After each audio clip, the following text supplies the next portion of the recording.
समझ नहीं आ रहा कुछ। अमेरिका के सरकारी ज़राए बोल रहे हैं कि ईरान के साथ मुज़ाकरात कर रहे हैं, ईरान के सरकारी ज़राए कह रहे हैं कि आपस में ही मुज़ाकरात हो रहे हैं। अमेरिका यानी अपने साथ ही मुज़ाकरात कर रहा है, कुछ समझ नहीं आ रहा। एक तरफ ये बात हो रही है कि जो लोग दरमियान में सालिसी का किरदार अदा कर रहे हैं वो अपना अहम किरदार अदा कर रहे हैं, उसमें ज़ाहिर बात है पाकिस्तान सर फहरिस्त है। चलो शुक्र है कि सुबह के अंदर ये तस्लीम कर लिया गया जुज़वी तौर पे कि जो डोनाल्ड ट्रंप साहब ने जंगबंदी के लिए नुकात दिए वो मौसूल हो गए।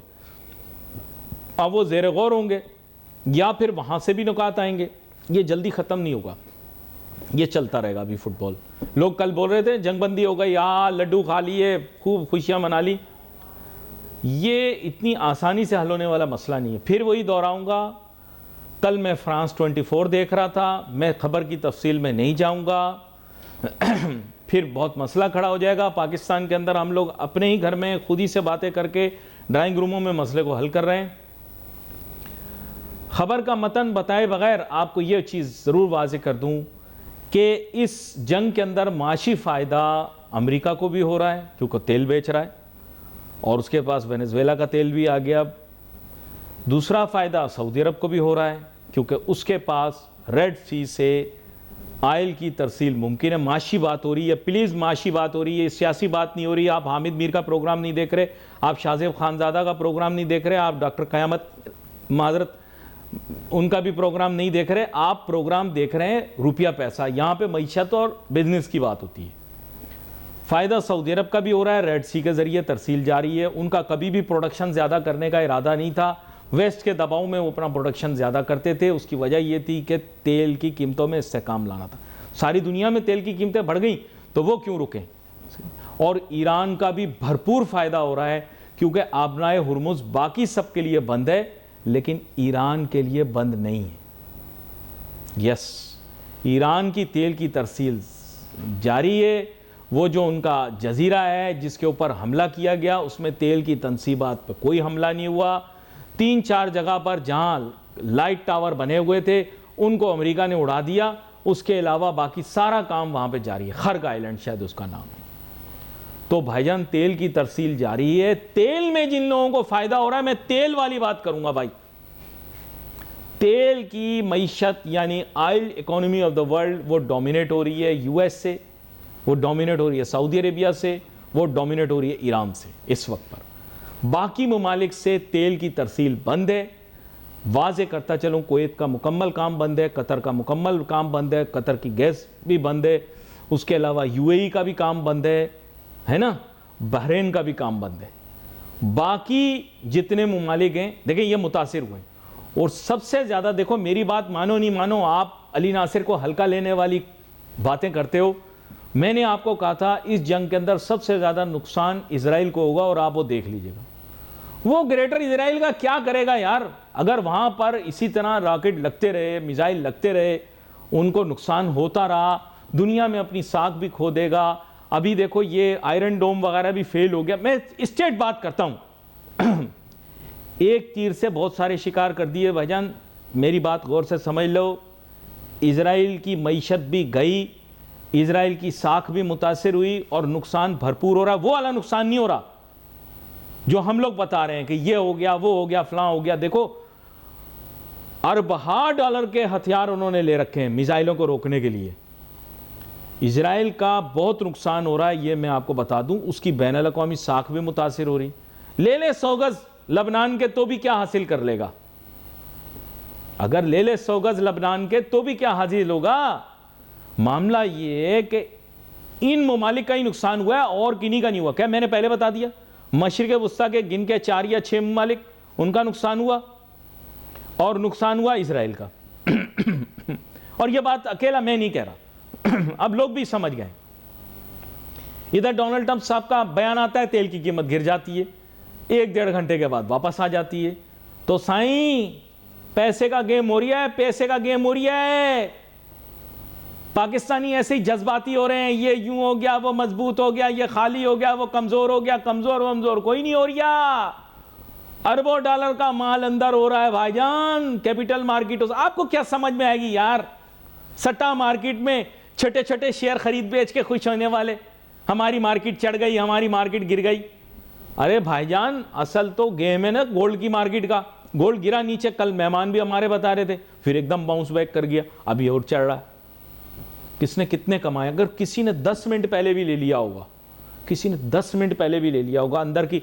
अब कल ये छुपी हुई बात है, कल मैं एक और बैनुल अक़वामी चैनल देख रहा था, उन्होंने दिखाया, उन्होंने कहा बयान से चंद मिनट पहले किसी ने बड़े पैमाने पे तेल के सौदे किए। और याद रखो, आप लोगों को ये बातें समझ में नहीं आती यार। आप लोगों ने जब फाइनेंस की किताबें पढ़ने का टाइम था, आप लड़कियों के फोन नंबर ले रहे थे, आप लोगों को क्या समझ में आएगी? क्यों मेरे जैसे जाहिल थे जिन्हें पूछती भी नहीं थी, तो इसलिए हम पढ़ते रहते थे किताबों में मुंह डाल के। सीधी सी बात करूंगा मैं तो, बात यह है कि मुस्तकबिल का सौदा सिर्फ खरीदा ही नहीं जा सकता, मुस्तकबिल का सौदा बेचा भी जा सकता है। नहीं समझ में आई? समझ आएगी भी नहीं। आप छिरकते प्रोग्राम देखते वाले, आपको क्या समझ में आएगी भाईजान? मुस्तकबिल का सौदा बेचा भी जा सकता है। अगर मुझे 10 मिनट पहले यह बात पता चल जाए कि तेल की कीमत गिरने वाली है, मैं मुस्तकबिल के सौदे बेच भी सकता हूं। मैं बेच दूं, $115 का अभी बेच दूं, और जब 84 का हो जाए खरीद के बराबर कर दूं। अरबहा डॉलर लोगों ने कमाए होंगे। आपको समझ कहां आती है? आप ये आलू टमाटर प्याज से बाहर निकलते नहीं हो, फिर बोलते हमें समझ नहीं आ रही, पता नहीं क्या बात हो रही है।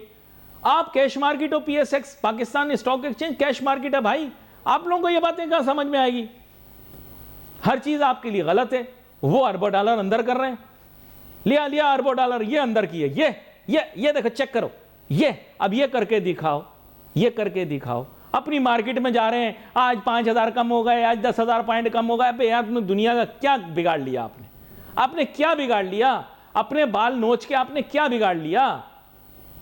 पैसे कमाने की टेक्निक को समझो। देखो, ये इन लोगों ने किया 10 मिनट पहले, कल बताया। बैनुल अक़वामी एक बहुत बड़ी चैनल है, बहुत बड़ा चैनल, उन्होंने ये बात बताई कि 10-20 मिनट पहले किसी ने सौदे पीट दिए पीट दिए सौदे, और कमा लिया, अंदर किया माल। तो अब ये आप लोगों के समझ बूझ वाली बात कहां है? अब वो कह रहे हैं किसी को पता था, हो सकता है किसी को पता हो। अब कर लो जो करना है, अब कर लो जो करना है। अगर एक शख्स के बयान पे पूरी मार्केट उथल पुथल होती रहेगी तो मामला भाई बिगड़ा रहेगा। खत्म हो गया, शुरू हो गया, खत्म। एक बात समझ जाओ, नेपोलियन बादशाह ने एक बात कही थी। नेपोलियन बादशाह जानते हो? नेपोलियन बादशाह फ्रांस का बादशाह था। उसने एक बात कही, उसने कहा उस जंग को लड़ने की जरूरत नहीं जिसको जीतने के बाद मिले कुछ नहीं। तो ये याद रखो, ये जो जंग कर रही हैं, ये कुछ हासिल करने के लिए कर रहे हैं। अगर इन्हें इससे कुछ मिल ना रहा हो तो भले ये जंग करेंगे क्यों? वो इसके दबाव में आ गया, वो उसके दबाव में आ गया, वो उसके दबाव में, दबाव में नहीं कर रहा काम। ये बहुत फिल्म स्टार है, ये दबाव में काम नहीं कर रहा, अपना मुफाद निकाल रहा है। आप देखो, इजराइल की पिटाई लग रही है, इजराइल की पिटाई लग रही है। वही गेम हो रहा है अक्षय कुमार वाला, ये 10 तेरे वो बस मेरे, ये 10 मेरे वो 10 तेरे। गेम कर गया इजराइल के साथ भी। मैं बता रहा हूं आपको, आपको पता ही नहीं लगा, इजराइल के साथ गेम कर गया भाई वो। अब आप कहेंगे नहीं नहीं ऐसे नहीं होता, कंस्पिरेसी। आपको क्या पता क्या होता है? आपने क्या बिगाड़ लिया दुनिया का? आप अपने घुटनों पे, मेरा मतलब आप अपने दिमाग पे ज्यादा जोर नहीं दें। ये गेम गौर से समझें। समझ नहीं आई ना? नहीं समझ में आएगी। आपको तो इंग्लिश फिल्में नहीं समझ में आती डायलॉग वाली, आप लोगों को कैसे समझ में आएंगी ये चीजें?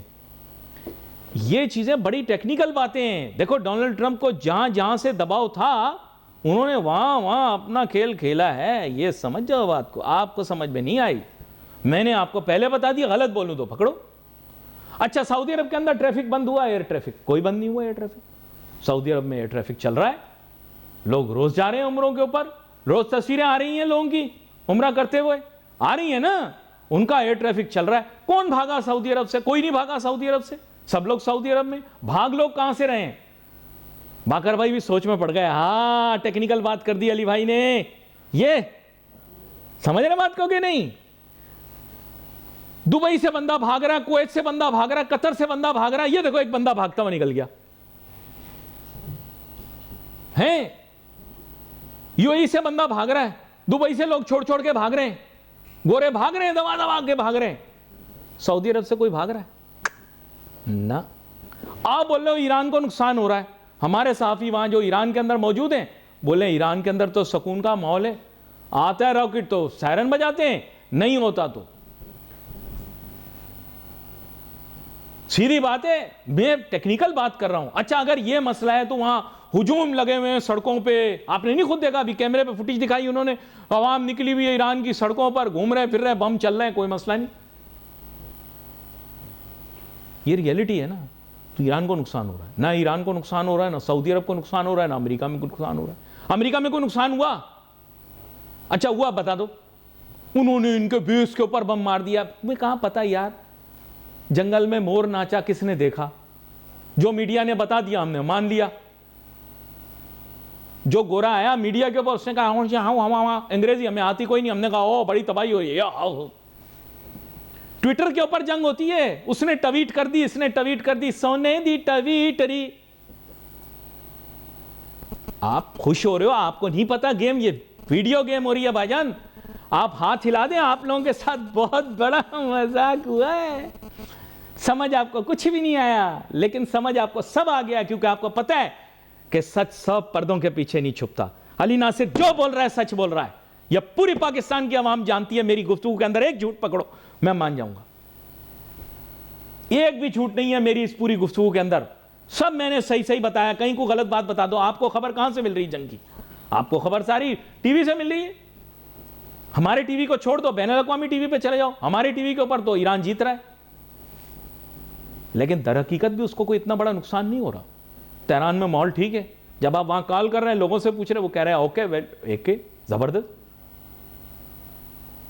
सऊदी अरब आप फोन कर रहे हैं, अभी हमारे भाई हैं ना सऊदी अरब फोन किया, ने बताया यार ड्रोन चल रहे हैं, ये चल रहे हैं, वो चल रहे हैं। तो इनके रिश्तेदार वहां से इनको बता रहे हैं, बोल रहे कराची में एक दिन बारिश हुई, 18 लोगों की जान चली गई। यहां ड्रोन चल रहे हैं, मिसाइल चल रहे हैं, यहां एक बंदे की भी नहीं गई। गलत बोल रहा हूं? इस्लाह करो, इस्लाह करो। एक दिन बारिश हुई, एक दिन तूफान आया, 18 बंदे। सऊदी अरब में ड्रोन भी जा रहे हैं, मिसाइल भी जा रहे हैं, हर चीज हो रही है, एक भी बंदा नहीं। खबर आ रही है ना, खबर आप मान रहे हो। बात गौर से समझना, टेक्निकल बात कि माशी तौर पे फायदा कितना, आम पाकिस्तानी को तो समझ भी नहीं आएगी, लेकिन मैंने इतना आसान करके आपको बता दिया है कि अब आप बोल दें कि यार आप गलत बोल रहे हो। धड़ाधड़ जहाज यहां से जा रहे हैं, लोग उम्रे के लिए जा रहे हैं, कोई तकलीफ हो रही, किसी को कोई परेशानी हो रही, हरम माशाल्लाह आबाद है, लोग जा रहे हैं, वहां नुकसान नहीं हो रहा। आप टेक्निकल बात समझ नहीं रहे हो। कल फिलिपाइन के अंदर उन्होंने तवानाई की इमरजेंसी लगा दी। किधर? फिलिपाइन में। बोला तवानाई के जराए खत्म होने वाले। पाकिस्तान में इंदिया दे दिया। कल हमारे सूबाई वजीर ने भी, पंजाब की सूबाई हुकूमत ने भी इंदिया दे दिया, भाई पेट्रोल की बचत शुरू कर दो। मामलात का आगे पता नहीं क्यों, क्योंकि दिन में कुछ कहते हैं, शाम में कुछ कहते हैं। जंग खत्म हो गई, जंग खत्म हो गई, जंग खत्म हो गई। पाकिस्तान में शादियाने बच जाते हैं, लड्डू खा लेते हैं लोग, गुलाब जामुन खा लेते हैं, फिर उसके बाद पता लगता है जंग तो खत्म नहीं हुई।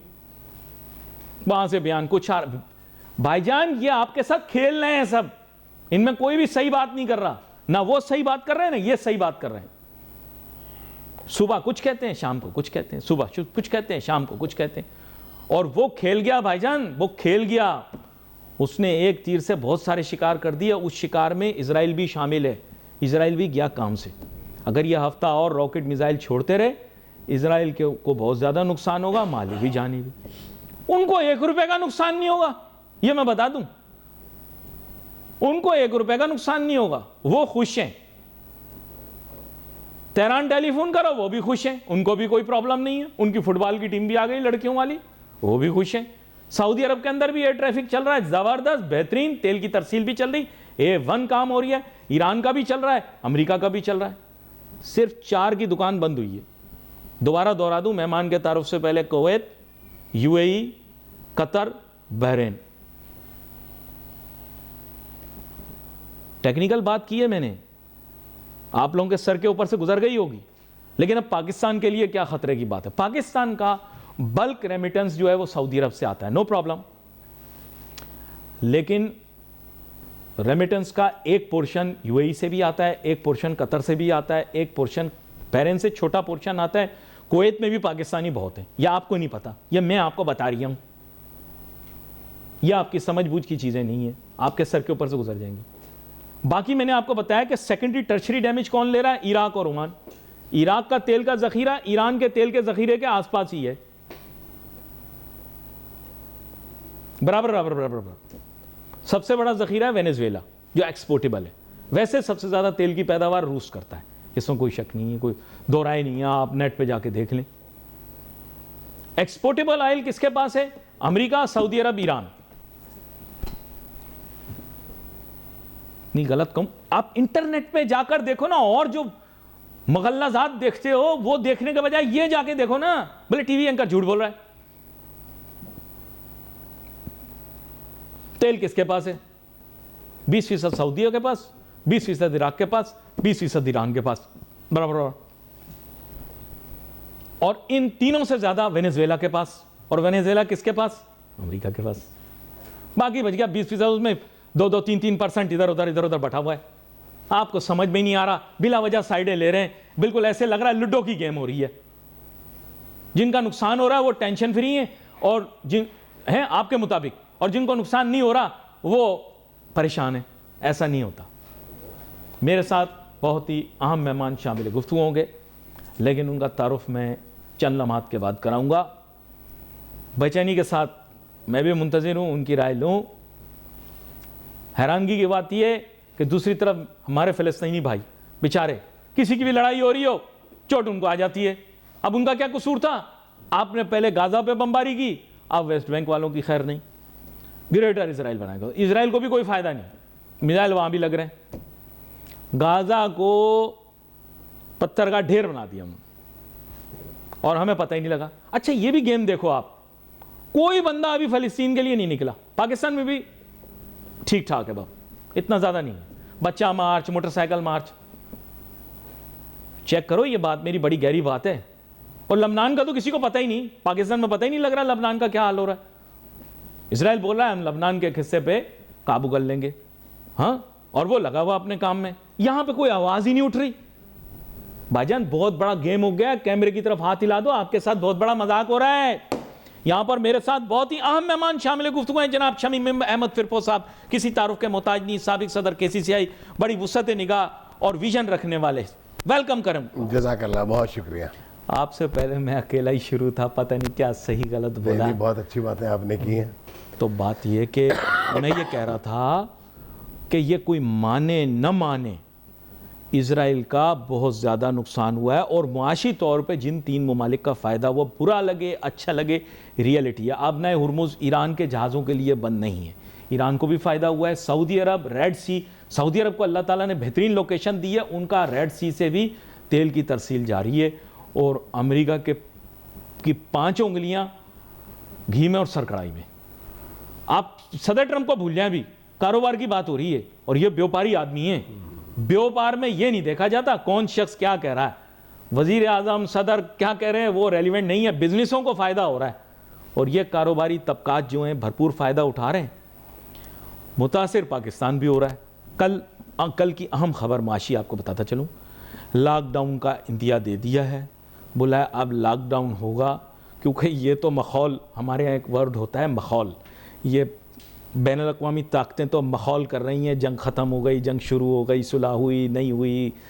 तो सर माशी तौर पे पाकिस्तान को तो बड़े चैलेंजेस का सामना करना पड़ेगा अगर ऐसी कैफियत पैदा हो गई। क्या कहते हैं आप?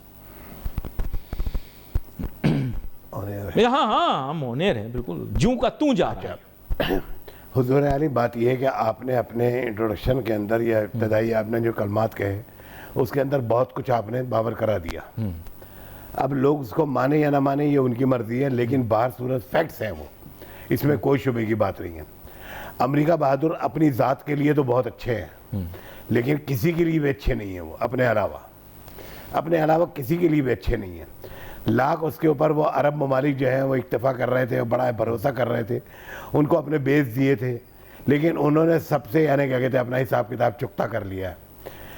जो भी बमबारियाँ हुई हैं अमेरिका में तो कोई एक बम नहीं गिरा जाके, उनका तो कोई एक नुकसान नहीं हुआ, लेकिन जो नुकसानात हुए वो अरबों के हुए, और अरबों को अब कम से कम आंखें खोल लेनी चाहिए अपनी।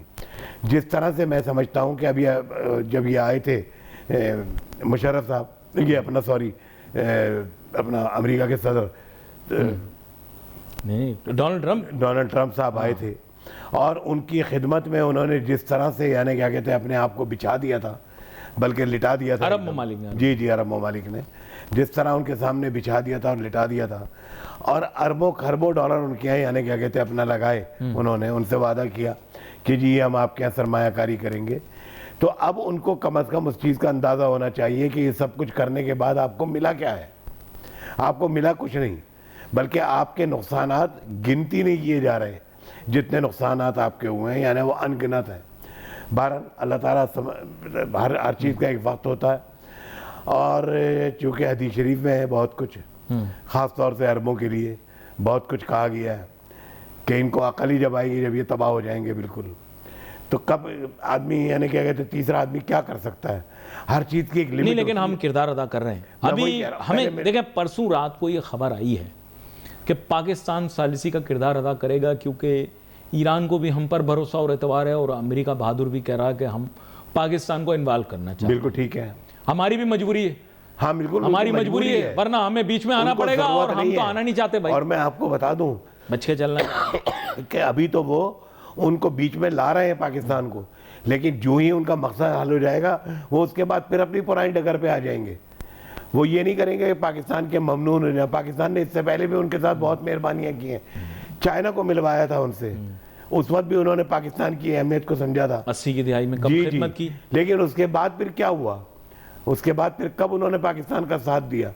तो ये आज भी हमें होश में रहना चाहिए कि हम कितना ही उनका साथ दे दें, कितना ही उसके अंदर बीच के मुल्क का किरदार अदा कर लें, लेकिन उन्होंने अपना वक्त निकालना है। सालिसी हमारी मजबूरी, और वक्त निकालने के बाद हाँ जी हाँ देखिए सालिसी मैं बताता हूँ, असल में हमारे यहाँ तो बता नहीं रहे, छुपा रहे हैं। सालिसी इस वजह से हमारी जिम्मेदारी बन गई क्योंकि आपको पता होगा हमारा एक मायदा है सऊदी अरब के साथ। सऊदी अरब ज़ाहिरी बात है चाहेगा कि मायदे का पास किया, अच्छा मायदा कोई भी किया जाए, कभी भी किया जाए, पास तो उसका करना पड़ेगा, बैनुल अक़वामी क़वानीन के जो ज़ाब्ते तय हैं। अब बात यह है अगर पाकिस्तान इस मामले से ख़ुद को बच के निकलना चाहता है तो सालिसी करवाने के अलावा और कोई बिल्कुल चॉइस नहीं ना हमारे पास। बिल्कुल सही है। अब हमारा भला हो आगे जाके कुछ हो, हम मजबूर हैं, इसमें दो हमें सालिसी करवानी है। अगर ये जंग ना रुकी तो हमें इसमें शामिल होना पड़ेगा। अल्लाह माफ करे, हम होना नहीं चाहते, ये हमारी जिम्मेदारी भी। अब बिल्कुल आपकी बात बिल्कुल बजा है, मैं इससे पूरा इत्तेफाक करता हूँ कि भाई ये सालिसी जो है हमारी मजबूरी है, और मजबूरी के तहत हम ये कदम उठा रहे हैं। लेकिन मैं ये कहता हूँ कि इससे हम किसी खुशफहमी में मुब्तला ना हो कि भाई हमने सालिसी कराई है तो हमारे ऊपर कभी कोई चीज़ होगी नहीं। हम तो अपना मुफाद देख रहे हैं ना भाई, सीधी आपसे ये आपसे मैं बता रहा हूँ कि जैसे ही इनका मकसद पूरा हो जाएगा ये आपसे फिर बदल जाएंगे, वही अपनी पुरानी रविश के ऊपर आ जाएंगे। जो इनकी रविश है, जो इनकी नीयत है, उस नीयत के तहत ये चलेंगे। तो बहरहाल अल्लाह ताला से बेहतरी की उम्मीद है, उम्मीद से बहरहाल आदमी को मायूस नहीं होना चाहिए। मैं आपको एक मिसाल दूंगा। एक बुजुर्ग थे, उन्होंने बताया, आप जानते भी हैं उनको, तो उन्होंने कहा कि अली क्या होता है कि यकम को ना हमसे लोग कर्ज़े लेने के लिए आ जाते हैं, उधार वापस लेने के लिए आ जाते हैं मार्केटों में। तो मैंने कहा अच्छा। कहते हैं हम ये जो 3-4 बड़े दुकानदार हैं ना, ये एक दूसरे से लड़ाई कर लेते हैं। मैंने कहा क्या मतलब? कहते हैं ऊपरी लड़ाई। मैंने कहा उसके क्या माने होते हैं? कहते हैं मैं उसकी दुकान के बाहर जाकर उसे 2-3 मगल्लाजात बक देता हूँ, वो मेरी दुकान के बाहर आकर कभी कुर्सी को ठोकर लगा देता है, कभी हमें डांट के चला जाता है। मैंने कहा और? कहते हैं और ये तीसरे चौथे हम सब कोई बहाना निकाल कर लड़ना शुरू कर देते हैं। मैंने कहा क्यों लड़ते हैं? कहते हैं फिर हम इस बहाने से कहते हैं कि हम दफ्तर नहीं गए, हमारी लड़ाई हो गई। तो उधार मांगने वाले, किस्तें मांगने वाले, कर्ज़े मांगने वाले आते हैं, तो उन सब के सामने भी हम अपने गुस्से का इजहार करते हैं और लड़ाई का ड्रामा करते हैं। तो मैंने कहा अच्छा। तो मैंने कहा इससे हासिल क्या होता है? कहते फिर वो बार बार कहाँ आता है? वो कहता है चलो अब अगले महीने आऊँगा। मेरी बड़ी सबक आमोज कहानी थी, उम्मीद है कि आप समझ गए हों कि ये प्यार की लड़ाई क्या होती है, अंदरूने खाना कहानी क्या होती है। मैंने कहा शाम को? कहते हैं शाम को हम जावेद के बाहर बैठते हैं, सब मिल के खाते हैं। मैंने कहा अच्छा। आगे आप खुद समझ गए। उन्होंने मुझे बताया, मैंने कहा यार ये तो आपने बड़ी अजीब बात बताई। कह रहे हैं अली भाई अगर हम सारे अपने कारोबार के राज बता दें तो फिर हम कहाँ करें। तो सर ये प्यार की लड़ाई, आप समझ जाएं बात, हर कोई अपना मुफाद निकाल रहा है। बिल्कुल सही है, इसमें कोई दो राय नहीं है। लेकिन हम बेचारे फंस जाएंगे ना, तेल की कीमत हम नहीं दे सकते, तेल की कीमत हम इतनी महंगी दे नहीं सकते, और लॉकडाउन हम बर्दाश्त नहीं कर सकते। आपकी राय ताजरों के हिसाब से लॉकडाउन हो, इसमें कोई डाउट नहीं है, एक दिन का भी नहीं बर्दाश्त कर सकते हम। को जाके आप उसे लॉन्ग लाइफ कर दें अगर, तो फिर तो यानी मईशत का हमारी बेड़ा सड़क पे पथारा लगाने वाला लॉकडाउन कर सकता है? बिल्कुल नहीं कर सकता, नहीं कर सकता। यानी सब्जी वाला फल वाला लॉकडाउन कर सकता है? नहीं कर सकता। उसकी सारी जाहिर बात है कि भाई जो आमदनी है वो खत्म हो जाएगी। ओल्ड सिटी एरिया का दुकानदार वो खत्म हो जाएगी। लॉकडाउन कर सकता है? नहीं कर सकता। नहीं, जहां आप करना नहीं चाहिए, ये तो बिल्कुल ही मैं आपसे मुत्तफिक हूँ इस बात। बंदर रोड के व्यापारी दुकान बंद करते हैं, बोले लॉकडाउन, उनकी तो बिक्री शॉप सेल से होती है। नहीं, अल्लाह पाक रहम वाला मामला फरमाए। नहीं, होम जो बात हो रही है देखें, हाँ मैं उसके बारे में होम डिलीवरी वो कैसे करेगा सर? टूल बेचने वाला, हार्डवेयर बेचने वाला होम डिलीवरी कैसे करेगा, आप मुझे ये बताएं। नहीं बिल्कुल सही है, अल्लाह खैर करेगा इंशाअल्लाह ताला। नहीं वैसे मिसाल के तौर पे पूछ रहा हूँ, ये जितनी आसानी से बोल देते हैं कि लॉकडाउन होगा, नहीं इतना आसान नहीं है भाई, इतना आसान नहीं है। लाइट हाउस पे कपड़े बेचने वाला व्यापारी, नए कपड़े भी बिकते हैं वहां पे बाई दी वे, आपके ख्याल से जो दुकान से माल बेच रहा है वो होम डिलीवरी करेगा? मुश्किल होता है, पॉसिबल नहीं है। हाँ 20% उसकी होगी होम डिलीवरी का कारोबार, नहीं होगा जी, 20% भी नहीं होगा, क्योंकि जो राइडर हैं वो बेचारे यानी क्या कहते हैं उसके अंदर रुल जाएंगे। तो इतना आसान नहीं है कोई चीज भी। ये कह देना बहुत आसान है, मिसाल आपको दी है, कह देना बहुत आसान है, करना बहुत मुश्किल है। फैक्ट्री में लॉकडाउन हो जाएगा? नहीं, ऐसी सवाल मैं वही आपसे अर्ज कर रहा हूँ। मैंने तो आपसे कहा कि भाई कह देना बहुत आसान है, करना बहुत मुश्किल है। भाई 3 दिन फैक्ट्री चलेगी तो बैंक का लोन कैसे वापस करेंगे? हर चीज प्रॉब्लम में आ जाएगी। अच्छा मजे की बात सुने, आप बोल रहे हैं कि पेट्रोल अगर महंगा हो गया तो कोई बात नहीं, बिजली वाली गाड़ी चला लेंगे। तो मैंने इनको कहा कि बिजली तो पाकिस्तान में ईंधन से बनती है, यही तो झगड़ा है। वो ईंधन के बगैर बिजली कहाँ आएगी? कहना आसान है, करना बहुत मुश्किल है। हर बात कह देते बेसोचे समझे, लेकिन उसके कॉन्सिक्वेंसेस को नहीं सोचते कि भाई इसके बाद हमारा हाल क्या होगा। अच्छा एक बात आपसे और पूछनी, परसों मौसूफ वजीर टीवी पर आए, कह रहे कमर कस लें, बेवजह बाहर न निकला करें। आप माशाल्लाह खाते पीते आदमी, बेवजह कौन आदमी बाहर निकलता है? बेवकूफ बेवजह कौन निकले? ये वो खुद निकलते हैं ना, मन चला निकलता होगा कोई, वरना बेवजह कौन निकलता है? खुद निकलते हैं, असल मसला ये है। शादीशुदा फैमिली वाला आदमी जो मेहनत करके घर पहुंचे, उसमें इतनी तवानाई नहीं होती, यकीन करें कि मार्केट से जाकर दूध दही ले आए। बिल्कुल सही है, सही कह रहे हैं। वो बिला वजह क्यों निकलेगा? या कोई अपनी बेगम को लेकर क्यों निकलेगा? 3-4 साल बाद तो भाई किधर है एजाज भाई? हाँ 3-4 साल बाद तो बेगम जहर लगना शुरू हो जाए, ये बोलना नहीं था अच्छा, लेकिन उसको लेके बाहर कौन निकलेगा? नहीं मजाहिया बात आपसे, मतलब बात कर रहा हूँ। लोग बोल रहे हैं फैमिलियों को लेके लोग बाहर, अरे नहीं निकलते यार। ये आपने तो मजाहिया अंदाज में कह दिया, लेकिन बहुत ने समझा होगा ये आपके घर की कहानी है। नहीं मैंने तो घर वापस जाना है। चौंचले मैं आपको बता रहा हूँ, चौंचलों की ये बातें कर रहे हैं, ये चौंचले गरीब नहीं कर सकते। बिल्कुल सही है, नो डाउट नो डाउट। तो कमर कसने की बात आप हमें ना करें, कमर आप खुद कसें, प्रोटोकॉल आप खत्म करें, अपने अखराजात कम करें यार। हाँ। हैरत की बात यह है कि एक जहाज आ रहा है खाली उनको लेके, और दूसरे जहाज में उनका स्टाफ आ रहा है। अल्लाह का खौफ करो भाई, अल्लाह को जाके जवाब देना है, क्या होगा इसका अंजाम। किफ़ायतशुआरी हमने थोड़ी, तो किफ़ायतशुआरी आपने करनी है। हमें कह रहे हैं कमर कस लें, ये कर लें, वो कर लें। अपने धंधे खत्म करते नहीं हैं, बस दूसरों को यानी क्या कहते हैं तलकीन करना। मैंने तो नहीं कहा, मौसूफ वजीर ने खुद आके बताया कि पाकिस्तान में गुर्बत की इंतहा कहां पहुंच गई है। मैंने नहीं कहा, वजीर साहब ने खुद आके कहा। बिल्कुल हमसे तो तारीफें करवाई, और खुद जो है वो प्रेस कॉन्फ्रेंस करके कह दिया कि पाकिस्तान में महंगाई बढ़ गई है। मैंने नहीं कहा, वजीर मौसूफ ने कहा। लेकिन बात यह कि जिसके पास महंगाई बढ़ गई वो पेट्रोल कहां से खरीद रहा है?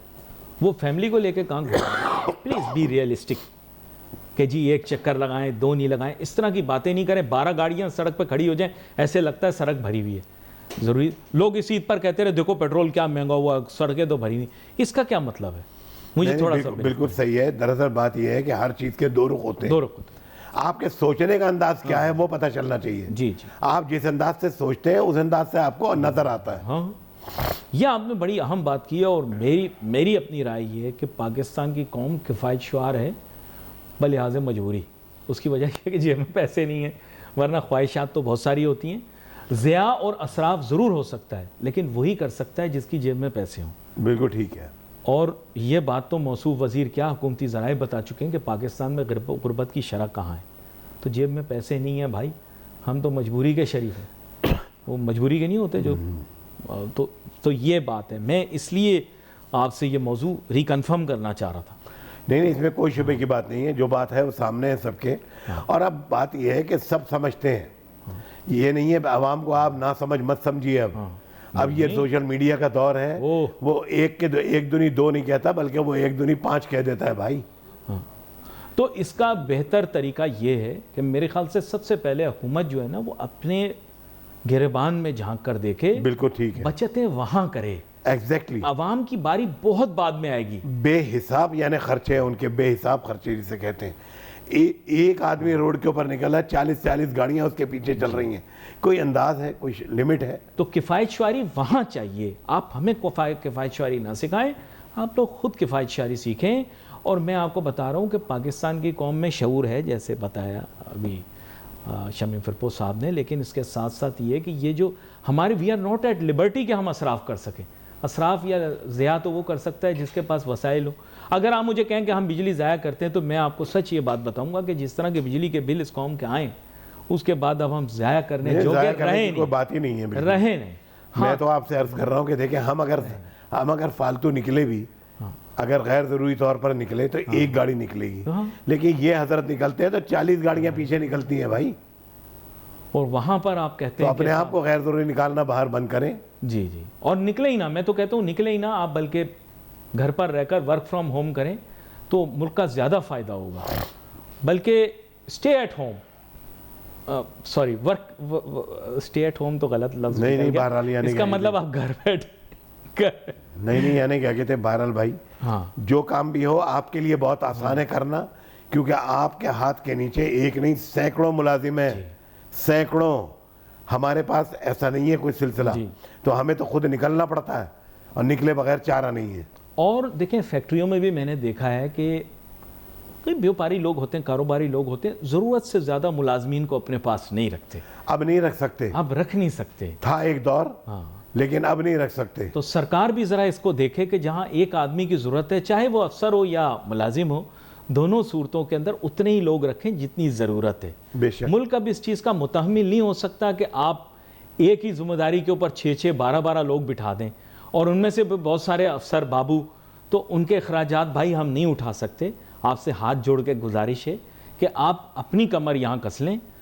हमें इतने अफराद की ज़रूरत नहीं है सरकार में, जितने लोगों की ज़रूरत है बस उतने ही लोग आप रखें। मेरा ये ख्याल है, आप अपनी राय का इज़हार करें। नहीं, जिस हिसाब से आप अपनी तनख्वाहें बढ़ा लेते हैं खुद अपने आप, बगैर किसी तो हम दे रहे हैं ना। जी हाँ, और इल्ज़ाम भी हम पर तरह से आप इखराजात कर रहे हैं, इसके ऊपर अल्लाह का खौफ होना चाहिए, और इसके ऊपर अपना हिसाब खुद करें पहले कि हमें क्या करना चाहिए और क्या नहीं करना चाहिए।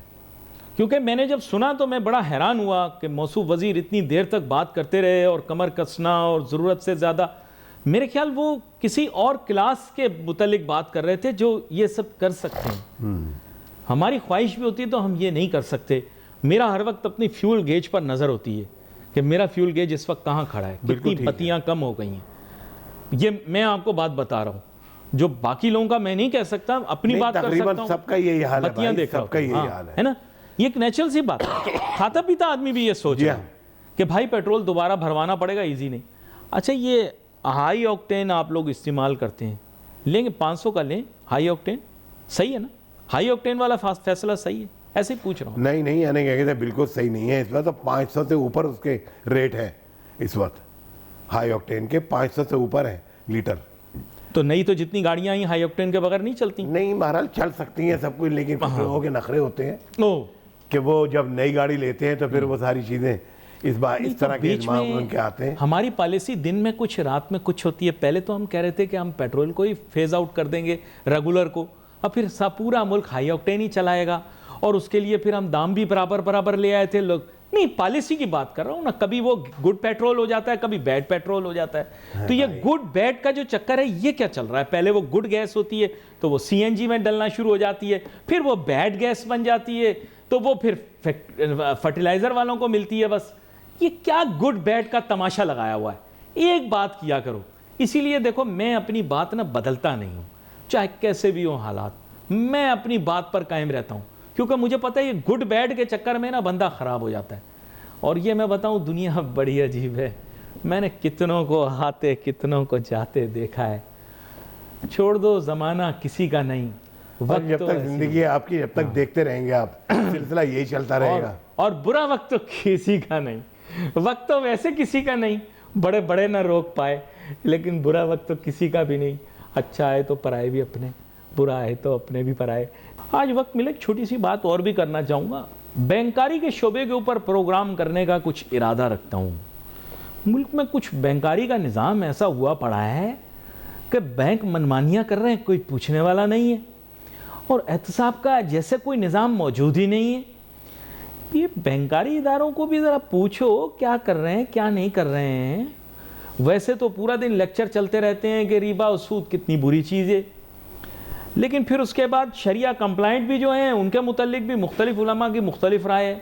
मैंने मुख्तलिफ उलमा की राय सुनी, मैं उलमा की राय के मुतल्लिक कोई बात करता ही नहीं, दीनी मसला है, मजहबी मामला है, मैं कमअकल, मैं तो इन चीज़ों को नहीं जानता। लेकिन बेजबहा मुनाफा कमाने का तो किसी को भी हक नहीं है कि इतना मुनाफा कमाए जो कि नाजायज़ मुनाफे के ज़ुमरे में आ जाए। और आप फंसो तो बताओ कुछ नहीं। कुछ बैंक ऐसे हैं जिन्होंने मुल्क का नाम भी बदनाम किया, लेकिन चलो हम जिक्र जानबूझ के नहीं कर रहे प्रोग्रामात के अंदर, हम जानबूझ के नहीं कर रहे ना, वरना तो बैंकों की खैर नहीं, जो काम ये कर रहे हैं और जितनी तनख्वाहें ये ले रहे हैं और जितने लोन ये दे रहे हैं, ये पूछते हैं ना शमीम साहब से, शमीम साहब बैंक बड़े, आप ये बताएं बैंक है किसके लिए? बैंक आवाम के लिए तो है नहीं। क्यों नहीं? नहीं, आवाम के लिए नहीं है बैंक, अवाम और नास की खिदमत के लिए है। पहले मेरी बात सुने सर, आवाम कर्जा मांगती है तो उनके पास होते ही नहीं है, क्योंकि हुकूमत सारे कर्जे के ऊपर अपना हिसाब किताब कर लेती है। तो बैंक तो एक्चुअली देखा जाए तो हुकूमत के लिए है, आवाम के लिए तो है ही नहीं। अगर अवामी पॉलिसी है और आवाम के लिए हो तो आवाम को बहुत आसान तरीके से कर्जा मिल सकता है। जैसे पहले हुआ करता था कि घरों पे मैनेजर जाया करते थे। ओह यस, वो वक्त भी था, और घर पे यानी क्या कहते जाके उनको फैसिलिटेट किया करते थे और पैसे मांगते थे। लेकिन अब तो वो दौर ही नहीं है। ओ, अब तो पूछते नहीं है भाई। बिल्कुल, अब ये देखे ना कि वो क्यों नहीं मांगते हैं, इसलिए कि उनको आवाम को कुछ फैसिलिटेट करना नहीं है। नहीं, लेकिन उन्हें तो आवाम को करना है। देखिए, ये कर जा नहीं रहे, वो एक अलहदा बात है। अपने आप को वैसे नौजुबिल्ला लफ्ज़ इस्तेमाल नहीं करना चाहिए, लेकिन कहते हैं कि हम अमानतदार हैं, कस्टोडियन ऑफ पब्लिक मनी है, ये कहना है इनका। ठीक है, उसमें कोई दो राय नहीं है, लेकिन आप अपनी जिम्मेदारियां भी तो निभाओ बतौर बैंक के। वो नहीं है। अच्छा, जब बैंक में जाए बंदा, वैसे तो अब बहुत सारे लोग बैंक जाते, लोगों के लेने के बाद कुछ और है, देने के बाद कुछ और है। ये फर्क जो आ गया है कि पहले लेने और देने के बाद बराबर हुआ करते थे, इक्वल होते थे। भाई आप हुकूमत को कर्जे दे रहे हो तो या आप जानो हुकूमत जाने, इसका खामियाजा हम थोड़ी भुगतेंगे। आप बैंकारी निज़ाम के अंदर शेड्यूल ऑफ चार्जेस दे रहे सालाना, हिडन चार्जेस नहीं रख सकते। फिक्र नहीं करो, अभी मैं बैंकों की तरफ आने वाला हूँ, सबकी तरफ मैं आऊँगा। बात ये हिडन दूसरी बात मेरी एक सुने, सिस्टम डाउन है। ये क्या बात हुई सिस्टम डाउन? बहुत आसानी से सिस्टम डाउन क्या होता है? ये बिल्कुल ठीक है। नहीं तो ये इतने जो इन्होंने करोड़ों रुपए के सॉफ्टवेयर लगाए होंगे ना, सिस्टम कैसे डाउन हो गया, ये मुझे बताएं आप। ये वही बताएंगे। वैसे हुआ आपके साथ ऐसा? ऐसा हुआ, कई दफा हुआ, कोई एक दफा थोड़ी। हाँ, बिल्कुल हुआ। जब कभी आप खास तौर से बड़ा अमाउंट निकलवाने के लिए गए, सिस्टम डाउन हो गया। ये है, ये चीज़ देखें ना, ये बैंकारी खिदमात जो हैं ये मुल्क के लिए बड़ी अहम होती हैं। इसमें चेक एंड बैलेंस ही नहीं रहा, क्योंकि हुकूमत ने सारे कर्जे पकड़ लिए, उधार पकड़ लिए, इनको शुतर बेमार छोड़ दिया, इनको को पूछ ही नहीं रहा। बिल्कुल इनकी कारकर्दगी, अच्छा इनकी कारकर्दगी के ऊपर भाई आप कुछ बताइए शमीम साहब। बात ये, स्टॉक एक्सचेंज के अंदर बैंकों ने कारकर्दगी नहीं दिखानी भाई, बैंकों ने मईशत में कारकर्दगी दिखानी है। ठीक है, आपकी बात। आप बताएं मईशत में किरदार क्या है, स्टॉक एक्सचेंज में क्या कर रहे हैं, मुझे उससे क्या लेना देना। आप मईशत में बताएं क्या किरदार है, कितनी इंडस्ट्रीज को फाइनेंस कर दिया। लोग भी अब बेबस हो गए हैं बिल्कुल ही, और लोग अब ये सवाल ही नहीं करते कुछ भी।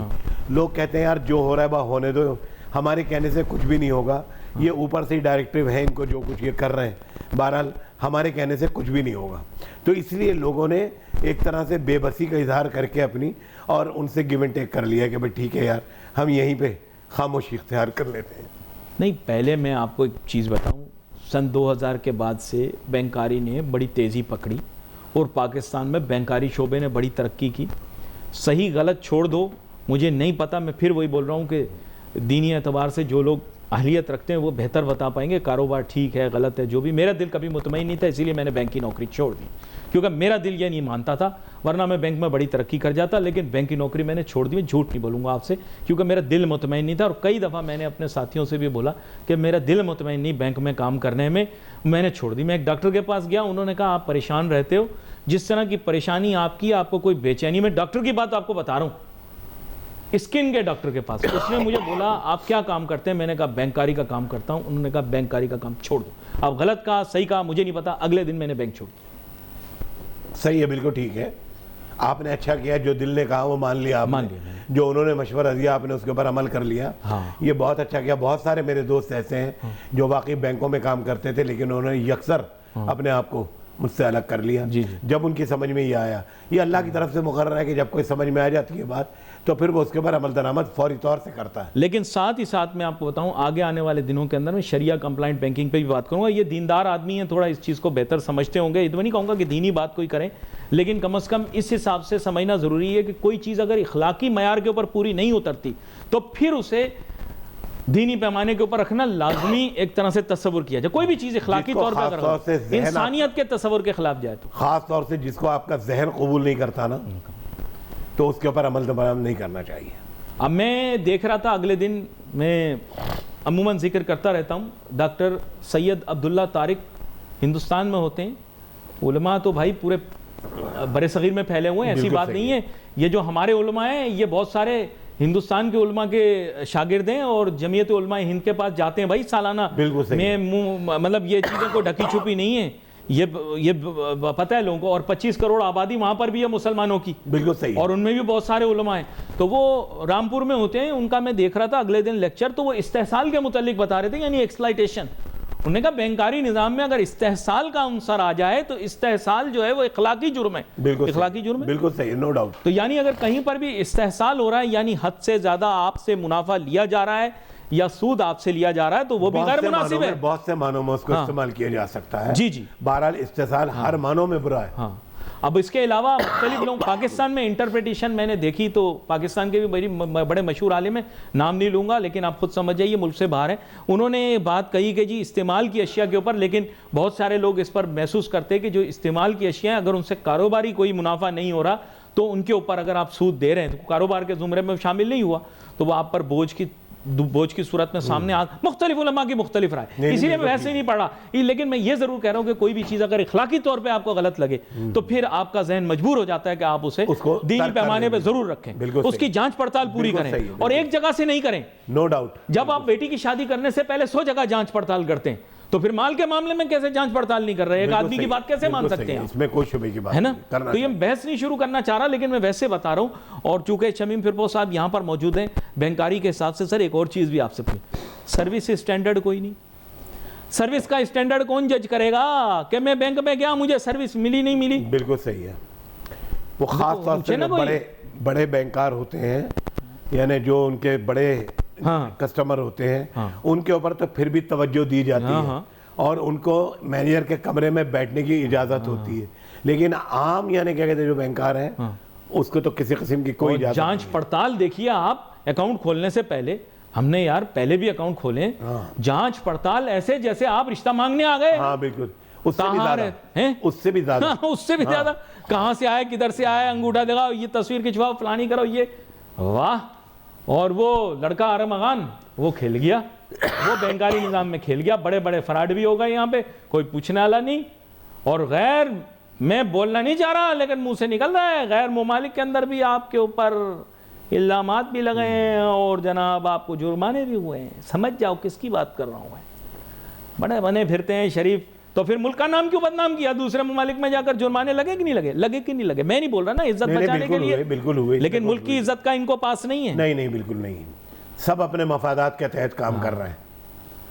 तो ये खाली भाई झंडा लहराने से काफ़ी नहीं है काम आपका, और अपने आप को मुल्क से मंसूब करके मुल्क का नाम भी जो है उसकी भी बचत करना जिम्मेदारी है। अच्छा, इसके अलावा मैं आपसे पूछना चाहूँगा, एक ज़माने में लोग तनकीद करते हैं, लेकिन आगा हसन आबदी साहब सही किया गलत किया छोड़ दो इस बात को, लेकिन मैं ये बात करता हूँ कि बैनुल अक़वामी सतह पर पाकिस्तानी बैंकिंग में उसको माना जाता था कि नहीं माना जाता था उसको सारी दुनिया में, यूरोप में भी, अमेरिका में भी इस किस्म की पाबंदियां ना लगती तो वो पता नहीं कहां से कहां पहुंचा देता पाकिस्तान के बैंकों को। लेकिन उसके ऊपर जिस किस्म की पाबंदियां लगाई गई और जिस तरह बैंक उसका डिसॉल्व किया गया, मैं नहीं समझता कि भाई ऐसा किसी के साथ भी हुआ हो। चौपट हो गया बहुत ज़्यादा। अच्छा, इसके साथ साथ मैं ये भी बताता चलूँ शमी फिरपोश साहब आपकी मौजूदगी में कि मुशर्रफ साहब के दौर में और उनसे पहले भी जितने फॉरेन बैंक आए थे, अब उनका यहाँ पर उनकी यहाँ पर मौजूदगी नहीं है, वो जा चुके हैं पाकिस्तान से। अब ज़्यादातर आपकी डोमिनेटेड डोमेस्टिक बैंक्स के साथ। जी जी। तो सर पहले फॉरेन बैंक्स काम कर रहे थे, एलसी खोलना आसान था, करस्पॉन्डेंट बैंकिंग आसानी थी। अब चलो ठीक है डिजिटल है, लेकिन मेरे ख्याल से फॉरेन बैंक्स पहले बहुत पैमाने पर नहीं है जिस पैमाने पर पहले काम होता था। चार्टर्ड बैंक यानी क्या कहते हैं, बहरहाल उसके पास बेशुमार फैसिलिटीज मिलती थी, एक आम आदमी को भी जाके वहां पर फख्र महसूस होता था। लेकिन अब कुछ नहीं है, अब कम हो गया, फुटप्रिंट बहुत कम नहीं है। और पहले आपने देखा होगा यहाँ पर, मैं नाम नहीं लेना चाह रहा, लेकिन बहुत सारे फॉरेन बैंक्स आ भी गए थे। जी हाँ जी हाँ। और उन्होंने अपनी ब्रांचें भी खोल ली थी, काम भी कर रहे थे। इस तक के आप हैरान होंगे कि पाकिस्तान के कारोबारी गढ़ यानी ओल्ड सिटी एरिया, वहां पर भी फॉरेन बैंकों ने अपनी बिल्कुल ठीक है अपनी ब्रांचें खोली थी उन्होंने। बात सही है, बिल्कुल सही। उन्होंने कहा, लोगों ने पूछा आपने यहाँ आकर इस इलाके में क्यों खोली, कारोबार, उन्होंने कहा जहाँ से कारोबार हमें मिलेगा हम वहाँ खोलेंगे। तो ये चुंदरीगढ़ रोड ही नहीं था, बंदर रोड भी था, वहाँ पर भी कारोबार के लिए खोली। और कराची के मुख्तलिफ इलाकों के अंदर जाकर उन्होंने ब्रांचें खोली। कराची में सबसे ज़्यादा, नो डाउट, और कराची में सबसे ज़्यादा, नो डाउट। अच्छा, आप थोड़ी सी कराची शहर के मुतल्लिक भी बात कर लूँ, आप आए हुए हैं तो सर ये तो मामला उल्टा हो गया। आपने तो वो बेचारा गवर्नर भी बेचारा चला गया इसी चक्कर में। भूल जाएं सर, आप क्यों इस चक्कर में पड़ते हैं। बात है, आप देखिए कि जितने उसने अच्छे काम किए, वो शख्सियत कैसी थी क्या थी मुझे नहीं पता, आपने बिठाया उसको वहाँ पर, लेकिन जो काम उसने किए अवाम ने उसके ऊपर वाकई आने क्या कहते थे उसको अप्रिशिएट किया कि उसने अपने यहाँ गवर्नर हाउस के दरवाजे खोल दिए बिल्कुल एकदम एक आम आदमी के लिए। उसके अलावा फिर उसने वहाँ पर मार्की लगाकर और जिस तरह से यानी 50-50 हज़ार लोगों को वहाँ पर आईटी की तरबियत दी, वो सब कुछ किया। आपने आते ही उसको खत्म कर दिया, तबाह बर्बाद कर दिया। नहीं, निहाल साहब भी अच्छा काम कर रहे हैं, इसमें तो कोई शक नहीं है। लेकिन मैं वैसे आपसे बात में नहीं जाना चाहता, नहीं, लेकिन मैं आपको वैसे बात कर रहा हूँ कि वो जो एक हवा चली थी तो वो तो उल्टी पड़ गई। मैंने आपको पहले कहा था सर, मौजूदा ही जो सेटअप है इसी के साथ मिलकर ही कराची की तरक्की के लिए काम करें। ये जो आपके ताजिर सनतकार, बुरा ना मानिएगा, ताजिर सनतकार इस तहरीक में शामिल थे, लेकिन वो तो बेचारे अब बिल्कुल खामोश हो गए, क्योंकि उन्होंने कहा जहाँ बेचारा ये चला गया तो हमारा क्या होगा। बात बताए ना, जब किसी की सुनी ना जाए और किया वो जाए जो उनके अपने दिमाग में आए, तो फिर वो क्या करे ताजिर बेचारा। ताजिर बेचारा तो बहुत कुछ करने को कहता है, लेकिन उसके ऊपर अमल दरामद नहीं होता। बहुत सी चीजें हमने हुकूमत से मांगी है कि आपसे नहीं चल रही, हमें दे दें। नहीं तो आप पीपी के साथ मिलकर करते हैं ना, आप पीपी के खिलाफ जाकर क्यों किया, ये खाली सवाल है आपसे। अब ये देखें, जब आप जानते हैं कि सिंध पीपी का गढ़ है, तो फिर आप पीपी के साथ चल के अपने मसले हल करवाते हैं। देखिए, अगर वो अच्छे काम करेंगे तो हमें उनसे कोई बुग़्ज़ नहीं है साथी। अभी उन्होंने बहरहाल एक पुल बनाया कोरंगी के ऊपर, बहुत अच्छा काम किया, बहुत अच्छा बनाया, नो डाउट, इसमें कोई शुबे की बात नहीं। मैं चैनल पे कह रहा हूँ कि बहुत अच्छा ब्रिज बनाया।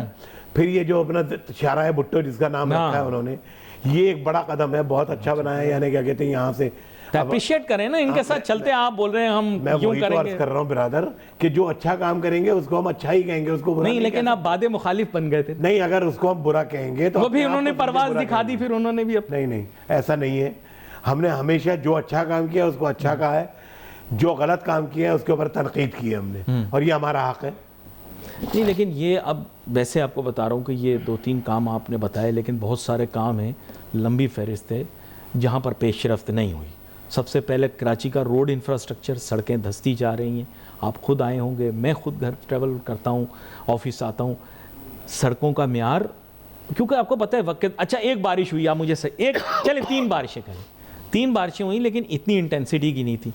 रोड्स एक्सपोज हो गई, नई सड़कें एक्सपोज हो गई। गलत बोल रहा हूँ? बिल्कुल सही है। हमारे यहाँ तो दरअसल मैं तो ये कह रहा था, एक सड़क बन रही थी उससे, और जिस तरह से वो उसके ऊपर चारकोल बिछा रहा था, मैंने उससे कहा बेटे बिछाने की जरूरत नहीं है, बुरिश डालो और बुरिश रंग कर दो, खत्म बात, काली हो जाएगी, ठीक हो जाएगा। तो अब यहाँ तक तो हो गया, और क्या करे आदमी। वो जो स्टैंडर्ड है, जिस स्टैंडर्ड के तहत आपको काम करना है, वो 4 इंच पढ़ना चाहिए था, आपने 2 इंच कर दिया, 2 इंच से 1 इंच कर दिया। अब तो आपने बेड़ा गर्क तो कर वक्त दिया। नहीं है ना, एक रात में कैसे बनेगी आप बताएं। हम करते हुए नहीं, लेकिन कराची सड़कें कैसे बंद कर सकते हैं? अब एक रात में जितना काम हो सकता है उतना ही करेंगे ऐसा ना। नहीं है, मैंने चाइना में काम होते देखा है, बन जाती एक रात में जिस तरह बनी है। अरे 20 दिन में उन्होंने 20 बिल्डिंगें बना दी, 20-20 माले की, 20 दिन में सारा फैब्रिकेटेड, यानी क्या कहते हैं, वो लेकर आए और एक दिन में उन्होंने यानी क्या कहते हैं कहाँ से कहाँ पहुँचा दिया उसको। काम जो ब्रिजेस बने, जो यानी क्या कहते हैं अपना शाहराहें बनी है वहाँ पर, छोटी सी नहीं है, करोड़ों मील है जो उनके हाईवे बने और जो मोटरवेज बने, लाखों मील। तो आप सोचे तो सही कि वो भी तो इंसान है, वो क्या हैवान है क्या? वो कोई जिन थोड़ी है। लेकिन काम करते हैं, वो काम करते हैं काम के औकात में, और उसकी तारीफ भी लेते हैं फिर। अच्छा, ये आप तो मुझे बता रहे थे कि आप शुरू में भी चीन जाया करते थे, तो ये जो सड़कों का जाल बना है तो 1 दिहाई में ही बनाया मेरे ख्याल से उन्होंने। हाँ बिल्कुल सही है। तो बहुत टाइम लगा होगा फिर भाईजान? नहीं, मैं आपको बता रहा हूँ कि जब पहली मरतबा मैं गया था 1975 में, तो हमारा कराची बहुत शानदार था उस वक्त। मैं वहाँ जाके पछताया था कि मैं क्यों आ गया। अच्छा। और मैंने उनसे कहा कि मुझे आप आज ही वापस भेज दो, खुदा गवाह ये बात आपको मैं सच बता रहा हूँ। उन्होंने कहा जी अब 3 दिन तक तो कोई फ्लाइट नहीं है, थाई से आप आए हैं तो थाई अब 3 दिन के बाद आएगी। 75 की बात में कर 2 रहे हैं फ्लाइटें हैं खाली, हफ्ते में 2 फ्लाइटें हैं, तो अब जब वो आएगी तो उससे आप जाएंगे। तो मैं मजबूर हो गया 3 दिन रहने, लेकिन जो कुछ मैंने तबाही वहाँ पे 3 दिन में देखी, मैं शुक्र पड़ता था कि कराची हम बहुत आगे हैं, पाकिस्तान बहुत आगे। लेकिन आज मुझे अफसोस होता है जाके देखकर मुझे कि हम कहाँ पड़े हैं और ये कहाँ चले गए हैं। वो अब दुनिया उनको नहीं पहुँच सकती, दुनिया। मैं पाकिस्तान को नहीं कह रहा, मैं खुद अमेरिका को भी कह रहे हैं। मुझे भी चीन का अंदाज़ा नहीं था, लेकिन जैसे शमीम फिरपोस साहब इन जैसे और कारोबारी लोग इन्होंने बताया, फिर मैं चीन गया। चीन जब मैं पहुंचा तो मैं हैरान रह गया। मैं ग्वांगजू फेयर गया था, जिसे कैंटोन फेयर कहा जाता था पहले। जब मैं वहाँ पहुंचा तो मैं हैरान रह गया। अव्वल तो उनका, जैसे हमारा एक्सपो सेंटर है, उनका एक्सपो सेंटर ही इतना बड़ा था कि मुझे समझ में ही ना आया, कहीं मैं खो ना जाऊँ। कोई बंदा देख ही नहीं सकता उसको पूरा, खो जाए बंदा। सिर्फ अपने एरिया में जा सकते हैं, एरिया में अपने इतना बड़ा है। हाँ बिल्कुल। और मैं हैरान हो गया। फिर मैं हैरान इस बात पर भी हुआ कि हमारे चाइना के बारे में जब तासुरात थे, उजले चाइनीज़ लड़के और लड़कियां, कॉलेज के स्टूडेंट हमें रोक कर बोल रहे, आप इंग्लिश ट्रांसलेटर चाहते हैं, उर्दू वाला भी है, अगर आपको ढूंढ के ला दूँ। मैं हैरान हुआ, मैंने कहा यार कारोबार की कितनी अप्रोच है। हमारे यहाँ चीनी आते हैं, चीनी बोलने वाला, जुबान बोलने वाले बहुत कम है, वो हमारे लिए जुबान सीख रहे हैं हमारी। मैं हैरान हुआ। बड़ी बात है जी, बड़ी बात है। फिर मैं गया शिंजिन, जब मैंने शिंजिन देखा मैं हैरान रह गया, बराबर में ही शहर है। बिल्कुल सही है। तो मैं हैरान रह गया। फिर मुझे किसी ने कहा आओ तुम्हें एक कस्बे में लेकर चलते हैं, फूशान, यहाँ पाकिस्तानियों का बड़ा कारोबार है। मैं हांगकांग ताइवान भी जाता था, तो हांगकांग ताइवान वालों को यकीन नहीं था कि चाइना कभी हमारे बराबर पहुंच सकेगा। लेकिन उन्होंने जब शेंजन बनाया और उनको दावत दी कि भाई आप आए, तो वो देख के दंग रह गए। बाखुदा मुझसे लोगों ने, जैसा शहर, जब मैं तस्वीरें लेकर गया तो उन्होंने कहा नहीं आप ताइवान की किसी जगह की तस्वीर दिखा रहे हैं, ये चाइना नहीं हो सकता। लेकिन जब उन्होंने खुद अपनी आंख से देखा तो उसके बाद आज पहले शहर था शिंजिन, बन गया ना, बनाया था। हमसे क्यों नहीं, हमसे भी हो जाए। दुआ गो में आपका शुक्रिया अदा करूंगा, यहाँ पर आप शो में शामिल हुए। बहुत सारे मौजूआत पे मैंने बात कर ली और आज बैंकारी के सेक्टर के ऊपर भी बात की। आगे चल के बैंकारी के बारे में जनरलाइज गुफ्तगू करूँगा, फिर कुछ एक्सक्लूसिव भी बात करूँगा, लेकिन आगे आने वाले दिनों के अंदर, क्योंकि बैंकारी का शोबा एक ऐसा है जिसके ऊपर मीडिया में मेन स्ट्रीम पर बात नहीं हो रही। स्पेसिफिक में होना नहीं चाह रहा, लेकिन आपको पता है कहीं कहीं शिकायत जहाँ इतनी ज़्यादा मौसूल हो रही हैं, और हमारा फेसबुक भी पता आता है, और सार्फिन जो हैं वो बड़े परेशान होते हैं, तो इस पर मैसेज भी करते हैं कि ये क्या हो रहा है बैंकारी के शोबे के अंदर, और हमें सर्विसेज पूरी नहीं मिल रही, और हमें मजबूर कर दिया गया कि हम बैंकारी निज़ाम के साथ चल के काम करें। ऐसी मजबूरियाँ हमारे लिए क्यों पैदा की जा रही हैं, जबकि दूसरे ममालिक में, चीन जैसे ममालिक के अंदर वीचैट पे आ चुका है और अली पे आ चुका है, ये सर्विसेज का नाम है। तो हमारे मुल्क के अंदर जो है वो हम मजबूर हो चुके हैं, हम मेन स्ट्रीम के साथ चलें तो सिस्टम है। आखिर ये क्या वजह है कि हम बैंकों के साथ चलते रहें और बैंक हमारे साथ फिर उसी गर्मजोशी के साथ चलें तो अच्छा है। गुफ्तगू होगी आगे, आइंदा आने वाले दिनों के अंदर बहुत गुफ्तगू होगी, लेकिन हो सकता है कि ना भी हो। देख के चलेंगे हालात, वाक़यात, मामलात को, we wait for your messages on Facebook. Ali Nasir, my team को इजाज़त दीजिए। अल्लाह हाफिज़।